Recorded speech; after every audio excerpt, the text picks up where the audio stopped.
इलेश्वर भगवान शिव कहते हैं कि एक बार भगवान शंकर देवी पार्वती के साथ वन विहार कर रहे थे, तभी उनके दर्शनों की इच्छा से कुछ ऋषिगण वहां पहुंचे। भगवान शिव और देवी पार्वती उस समय प्रेमलाप में लीन थे। ऋषिगण को देखकर पार्वती लज्जित हो गईं। पार्वती की यह दशा देख भगवान शिव ने उस वन को शाप देते हुए कहा, आज से जो पुरुष इस वन में प्रवेश करेगा वह स्त्री हो जाएगा। तब से पुरुषों ने उस वन में जाना बंद कर दिया और वह स्थान अंबिका वन नाम से प्रसिद्ध होकर शिव पार्वती का सुरक्षित प्रणय स्थल बन गया।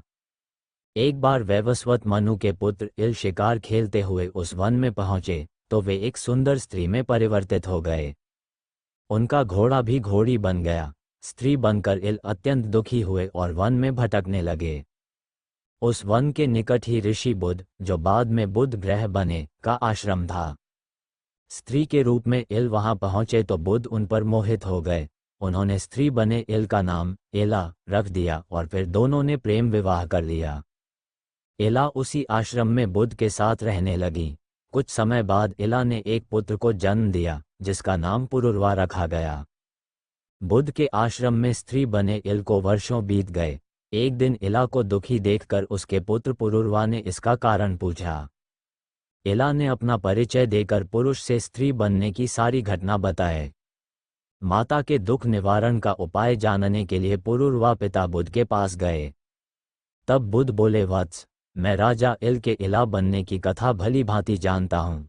मैं ये भी जानता हूँ कि भगवान शिव और देवी पार्वती के कृपा प्रसाद से ही उनका उद्धार हो सकता है।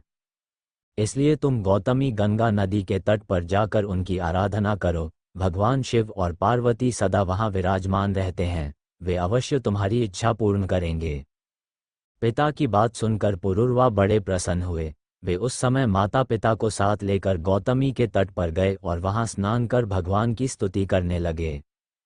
उनकी स्तुति से प्रसन्न होकर भोलेनाथ और देवी उमा के साथ साक्षात प्रकट हुए और उन्हें इच्छित वर मांगने को कहा। पुरुरवा ने वर स्वरूप इला को पुनः राजा इल बनाने की प्रार्थना की। भगवान शिव बोले, वत्स, इल गौतमी गंगा में स्नान करने के बाद पुनः अपने वास्तविक रूप में परिवर्तित हो जाएंगे। ये कहकर वे अंतर्धान हो गए। इला ने गौतमी गंगा में स्नान किया।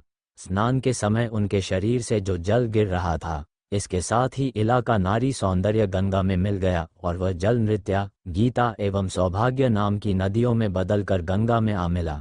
इससे वहां 3 पवित्र संगम हुए। तभी से वह स्थान इला तीर्थ के नाम से प्रसिद्ध हुआ। यहाँ इलेश्वर नामक भगवान शिव की स्थापना भी हुई। माना जाता है इस तीर्थ में स्नान और दान करने सभी मनोरथ पूरे होते हैं।